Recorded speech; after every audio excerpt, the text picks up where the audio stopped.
Hi everyone, good morning. This is the fifth video in JCL. In this video, we are going to see Instream and Extreme procedures. This step does copy of the data set into spool. Okay. What the data set contain? Proc data. It says learning procedures from a mainframe refresher team. Okay, let's run it.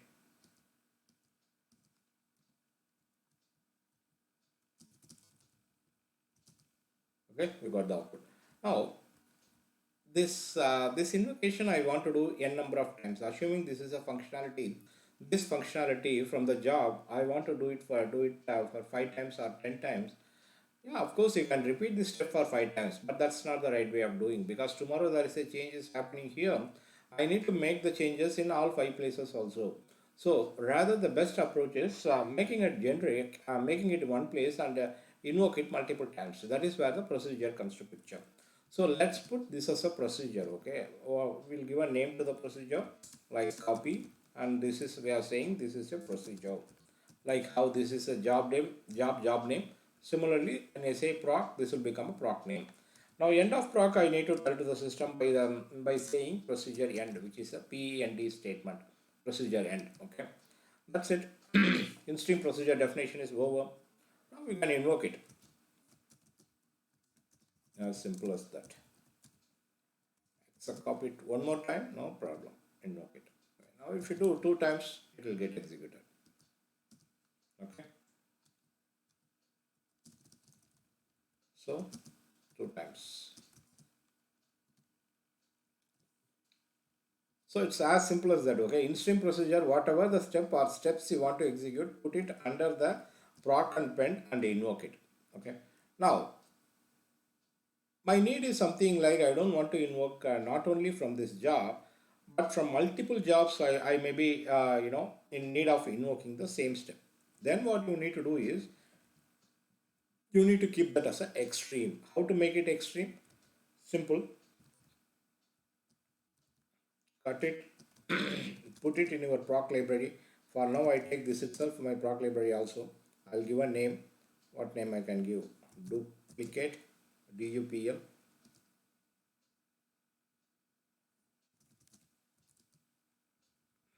Okay. So I'll give a name as DUPL. Same thing. Pend is not needed since it's a separate member, because you are going to, your job is going to be down the line. This pend is mandatory. So in stream procedure, pend is mandatory. When it is extreme procedure, pend is not necessary. So I removed it. So I can invoke a DUPL here. That's it. That is catalog procedure. But DUPL, the system doesn't know where it exists. So when I submit, it will give a error saying that DUPL not found. Right. If you go and see syslog, it will say that procedure copy was expanded using Instream procedure definition. But procedure DUPL was not found. What you need to do is you need to tell where it exists. So for that, JCL lib is needed. So under JCL lib, we'll give the order the system has to look up for the procedures and includes. I'll talk about includes maybe later.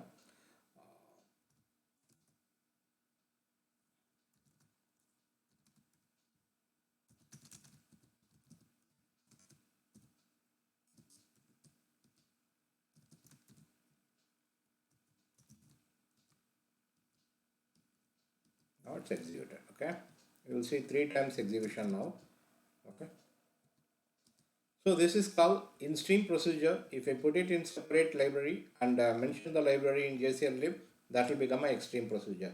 So in any number of job, I can invoke it now by specifying the JCL library. Okay. So I think you should be good enough in understanding what is in-stream procedure and extreme procedure.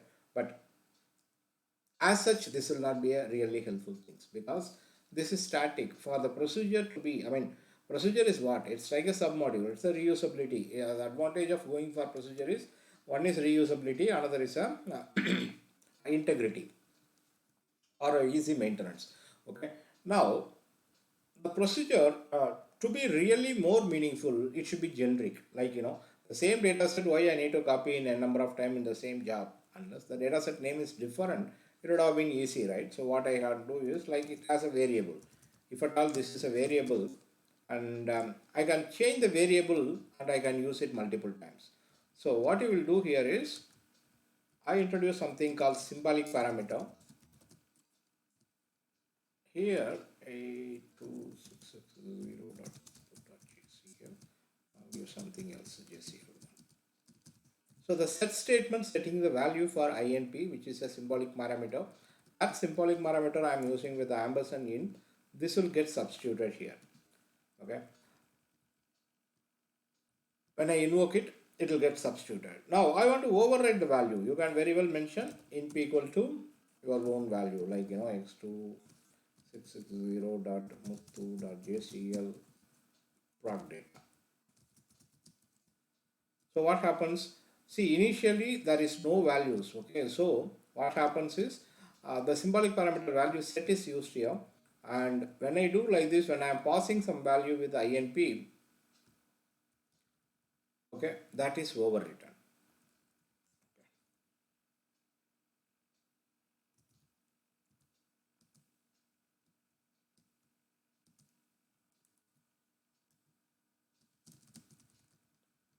Okay.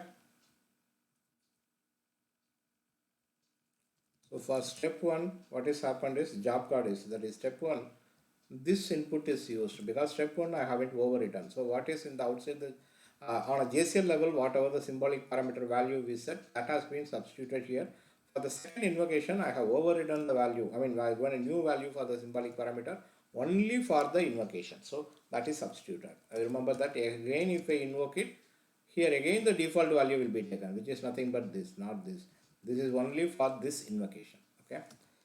So this is about symbolic parameter and its usage and how we'll be overriding. And we can also have default values. Okay, now it doesn't have a default value. Assuming that I don't have this, and if I submit it, what will happen is the step one. Let's make it step two. Okay, what happens to step two is it will fail because when step two execute, the DSN is going to contain ampersand INP. Ampersand INP, it doesn't have any value, so that will be a JCL error. Okay. So if you pass a value, that step will go fine. But you don't want this to happen. So what you will do is whenever you code a procedure, whatever the variables are there, for those variables, you keep some default generic value. Like, I can say null file with respect to this. So if I pass anything, that will be overwritten. Otherwise, null file will be there. Null file is nothing but like dummy. We have already seen. What happened? Proc DSN null file, not DSN, INP null file.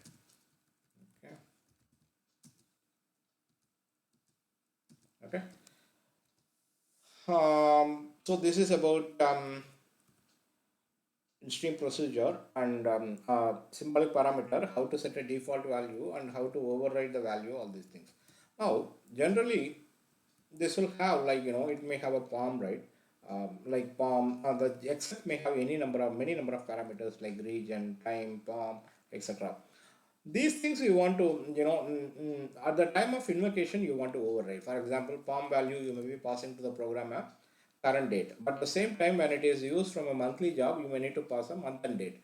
Like this, weekly job, week date, okay, week and processing day. Like this, the day you may want to change based on where the proc is invoked. So you want to keep it as a POM here, but the value will change based on from which job that is invoked. So how to override the value of a exact parameters, that we will see now. Okay. What do you see that means? What we'll do is what is parameter you want to override? Let's for trial purpose we'll do a condition because that is easy to view because this is IE visioner. So then step one. Then I'll do a only.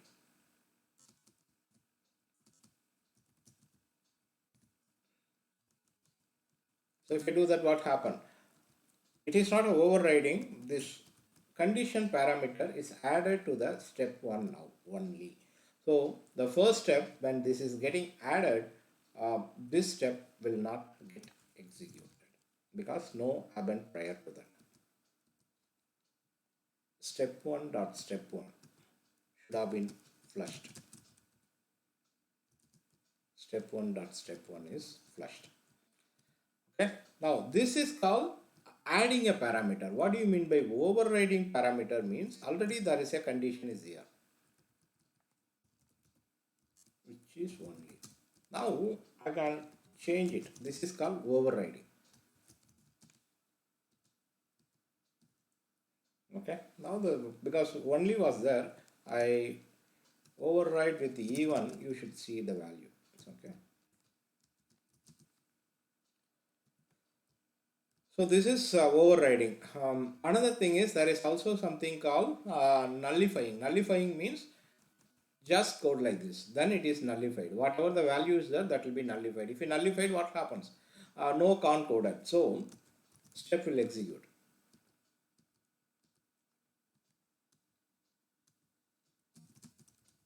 Okay.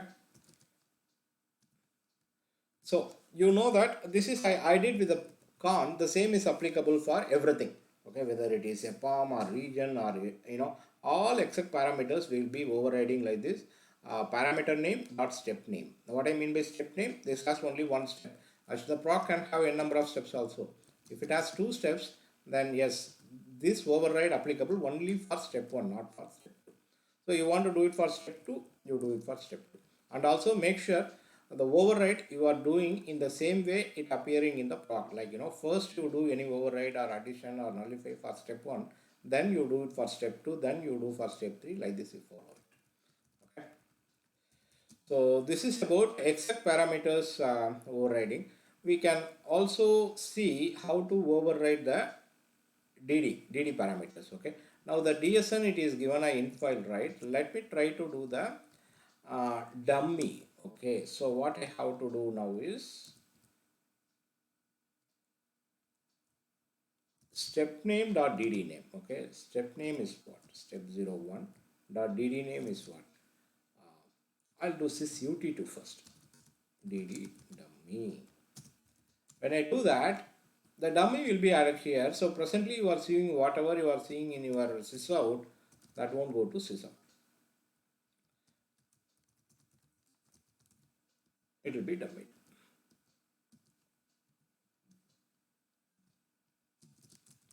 Okay. Only sysprint, there is no sysut2.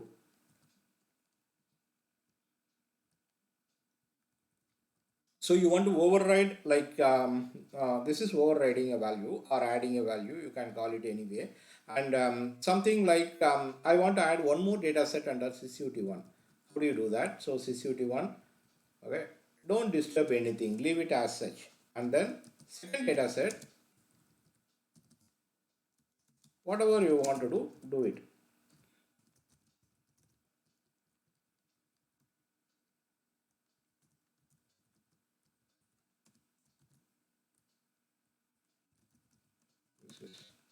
So when I do that, what is that meaning? Sysut1 first DD is undisturbed. Whatever already there, that will be taken. Already means INP. INP means default null file, but in this invocation, I resubstituted with this value.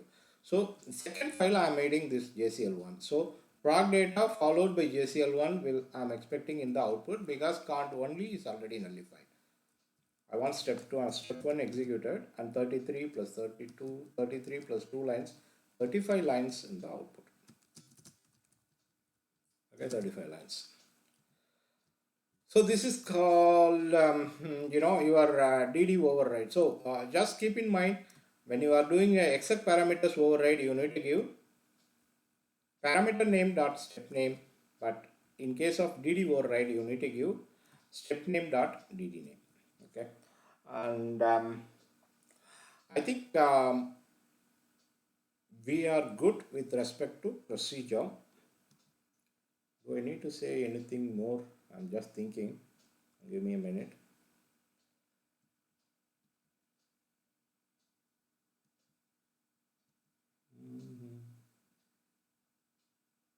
procedure. Only one more thing I want to add is, if the proc has two steps, okay. Now,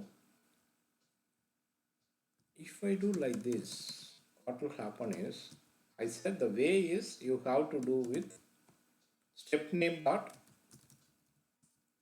dd name. Okay, if I do like this, what will happen is, since I haven't coded the step name, this will be applied only for the first step. Okay, that you keep in mind. Okay, if your installation has only dd name they are specifying means that procedure will have only one step in it. So when you do only one step is inside your proc, your step name is not needed. Or if two steps are there, this is applicable only for the first step. Okay, let us see now. Output is exactly same. Okay, like last time. But in case if it is a two step, see it's already two step, right? For second step, the value is not like that. Second step not executed. Why? Because of only. Only also I haven't overwritten.